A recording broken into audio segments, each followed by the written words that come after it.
Salam dan selamat pagi Bapak Ibu serta saudara yang dikasihi Tuhan.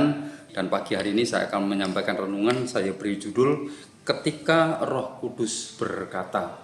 Bapak Ibu, kekristenan itu erat kaitannya dengan pengalaman pribadi dengan Tuhan. Dan orang Kristen yang gak pernah mengalami pengalaman hidup pribadi yang nyata dengan Tuhan, itu boleh dibilang seperti sayur tanpa garam, hambar. Karena itu sarannya, carilah pengalaman-pengalaman pribadi dengan Tuhan, karena ini yang akan membedakan orang Kristen satu dengan yang lain. Di mana bedanya? Orang yang memiliki pengalaman hidup nyata dengan Tuhan akan berbeda cara pandangnya tentang kehidupan, tentang keselamatan, tentang pelayanan, bahkan tentang masa depan. Mengapa kok bisa beda? Karena hidupnya telah mengalami Tuhan. Yang jadi pertanyaan, gimana caranya supaya masing-masing kita bisa mengalami pengalaman hidup yang nyata dengan Tuhan? Ada suatu kata yang bisa saya ucapkan, ungkapannya seperti ini. Untuk bisa kita mengalami pengalaman hidup dengan Tuhan, bangunlah dalam diri kita masing-masing sehingga kita memiliki telinga yang peka dan ciptakan dalam hidup kita masing-masing sikap taat. Ketika ini ada dalam hidup kita, maka paling tidak ini akan menolong kita mengalami pengalaman pribadi dengan Tuhan. Saya ingin mengajak membaca satu teks, ada di dalam Kisah Para Rasul yang ke-8 ayat 29 sampai dengan 30. Bunyinya seperti ini. Lalu kata Roh kepada Filipus, pergilah ke situ dan dekatilah mereka.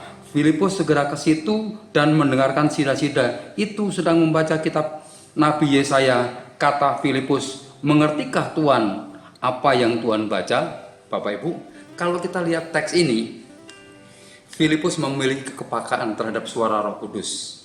Yang jadi pertanyaan, apakah Roh Kudus masih bisa bicara kepada kita sampai dengan hari ini? Jawabannya bisa. Nah, karena bisa, apa yang mesti kita lakukan? Kembali tadi itu, bangunlah dalam diri kita masing-masing telinga yang peka dan ciptakan dalam hidup kita masing-masing sebuah sikap yang taat. Kalau ini ada, maka kita akan memungkinkan bisa mendengar suara Tuhan dan kemudian bisa menjalani hidup sesuai dengan Tuhan. Nah, kemudian dari teks tersebut kita bisa melihat Filipus mendengarkan suara Tuhan. Dan ketika mendengarkan suara Tuhan, mendengarkan suara Roh Kudus, apa yang dia lakukan? Kalimatnya jelas di sana. Lalu kata Roh Kudus kepada Filipus, pergilah ke situ dan dekatilah ke kereta itu. Kemudian 30, Filipus segera ke situ mendengar sida-sida itu sedang membaca kitab Nabi Yesaya. Kalau kita sudah mendengar suara Tuhan, kalau kita yakin bahwa Roh Kudus berbicara dalam hati kita, jangan pernah menundanya. Ambil sikap taat, lakukan apa yang Tuhan perintahkan, karena ini akan membuat hati kita tenang, hati kita damai, hati kita penuh dengan sukacita. Bapak Ibu yang dikasihi Tuhan, hari ini saya nggak tahu bagaimana kondisi Bapak Ibu yang sedang dialami. Tapi satu harapan bahwa Allah Roh Kudus bisa bicara dan bisa menuntun kita untuk menggenapi rencananya jika kita mau. Jika tidak, kita nggak akan mungkin. Karena itu saran saya, hari ini jalan hidup bersama dengan Tuhan, minta pimpinan Roh Kudus supaya ketika kita menjalani hidup, menjalaninya dengan indah bersama dengan Tuhan. Roh Kudus bisa bicara, dengarkan suaranya dan lakukan perintahnya. Hidup ini menjadi indah di dalam Tuhan. Mari kita berdoa. Tuhan, terima kasih. Kami sudah dengar renungan singkat pagi hari ini bahwa benar Roh Kudus bisa bicara.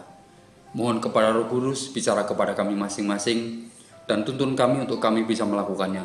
Berikan kepada kami kekuatan ekstra supaya kami bisa menjalaninya. Dan apabila Tuhan ada umat-umat-Mu yang belum pernah mengalami pengalaman indah bersama dengan Tuhan, mengalami mendengar suara Tuhan, Bapa, pagi hari ini kami minta anugerah khusus.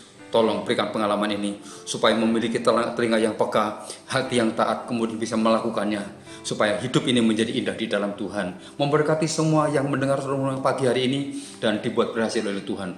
Bawa kami kepada pengalaman indah bersama dengan Tuhan. Kepadamu kami berdoa dalam nama Tuhan Yesus Kristus. Haleluya.